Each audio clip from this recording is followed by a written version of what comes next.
Hello everyone, welcome back to Parenting Tale. My name is Ragendu and today is the video that most of you had been requesting me in DM since a very long time. That is the boys playroom. So let's go.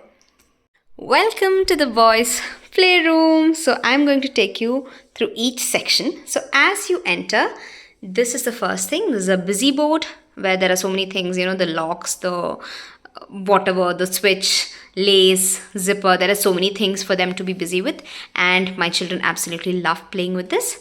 And next to it comes the easel board. So this they used to scribble, they used to write whatever they want, they write it over here. Next to it is the bookshelf. So this bookshelf, I absolutely love it because all the books are front facing and I can keep limited number of books which the children can read time and again, and I keep on rotating the books. I have a stack of entire rack of books in another place which the children can't reach, so I keep on rotating those. And next to it is wooden blocks which they used to pretend play. So that's one thing. And in this wall, this side, I have chowki and slates over there. So these are stored here so I can optimize the space. Whenever they need this table, they take it out and they open the table. And this is the Ikea toy storage shelf that I have. Basically, this one holds all their free play toys like the cars, the magnetic tiles, and the blocks, everything. So these are the blocks. These have the magnetic tiles and the blocks, and these have the Hot Wheels, the road track, a few puzzles here for my elder one to work. The puzzles that he works on is usually here, so he can reach it. So this is the IKEA toy shelf. And moving on to the next place, that is their table. So this is their table. I absolutely love this table because it can be used as a table and as a sensory space. As in, if you open, most of you would be knowing that if you open this place, there are containers here. I'll just show you guys. There are containers here. You can set up sensory play and you can use it. It is so durable. What I loved it is absolutely waterproof. So the water doesn't seep in through the wood and doesn't spoil the wood. I absolutely loved it. We have been using it for more than 1.5 years and love the quality of this one.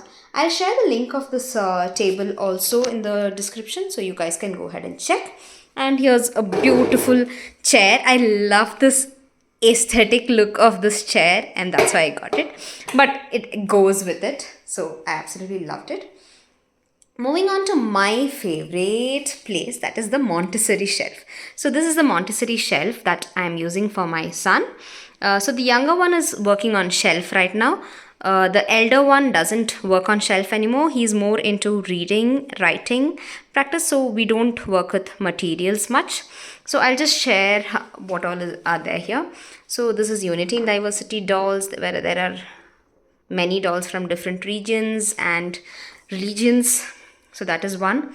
And here moving on to this is a practical life activity where there are button frames, which we call them. And here there is a shape. So I'm teaching him cube. So I've kept that. And here is number rods and the cards for it. So this is something we are working on.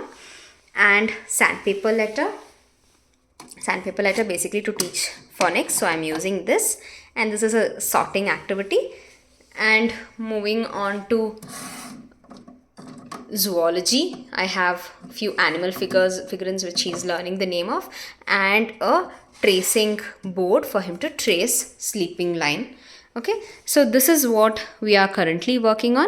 This is our Montessori shelf as of now. And moving on to the next portion is their kitchen. So this kitchen is also custom made. It's made by the same people who made the table. So this is custom made. I ordered this exclusively, got it made for my children. But if you want, you can go ahead and ask them to make the same for you. So it's like, if you want, you can keep a functional sink here, but I did not want that. This is just a pretend sink, which they can remove again. And these are the knobs for all these. It's again a pretend play.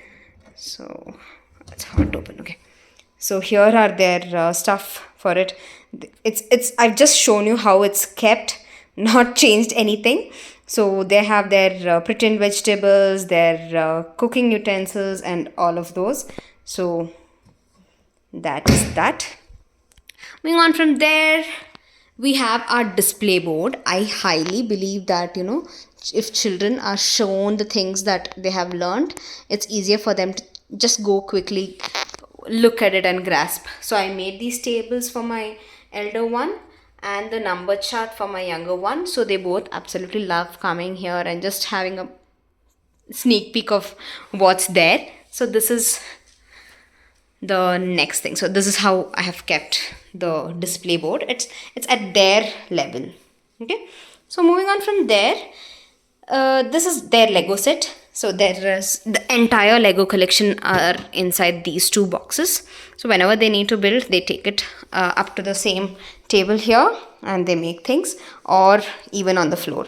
Totally depends upon what their mood is. And this one of my friend had made it. I love this. Play is the work of the child. So that was custom made. And this entire wall, I got wall stickers and just stuck them. These are absolutely rental friendly. So this is an extra room that we have. So I have dedicated this space for children to play.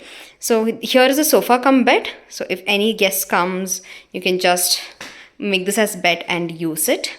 And here are the cupboards. So these two have their entire collection of toys, which I usually rotate. And these two have their dress. And this one, I know the mirror is dirty. No comments for that, okay? So this one has my files, my work, and a few of the children's kits, what I have to do, like, the activities that I plan. All those are in this shelf. And oh, I forgot to share this. This is some wall art that I have. I got this from Amazon. I'll try to link it in description if I can. So you guys can go ahead and check that. And this is my absolute favorite. I don't know if you guys can see it. Okay, this is their hand impression. This is when the younger one was approximately 3-4 months. When he was 4 months, that's why his hand is so tiny. Yeah. And the elder one was approximately 5, no, sorry, 4, 5, somewhere around 5. I'm lost. I've lost track of the time. Okay, whatever. So that's their hand impression, which is in their room. So that is pretty much it. It's a very, very simple playroom. Just curated a special space for them to have fun, to be themselves and do whatever they want in the space. So that's that. And there is good amount of light that comes into this room. That is one more thing I absolutely loved. Good amount of light. So it's nice for children to have that amount of light while they play. Thank you so much for watching. I hope you really enjoyed the video. It's a very small room with very minimal things, but a space just for them is what I always wanted, and I think I've done justice for that. So hope you liked the video. If you did, please do let me know in the comments. Please do not forget to subscribe to my channel. See you next time. Bye-bye.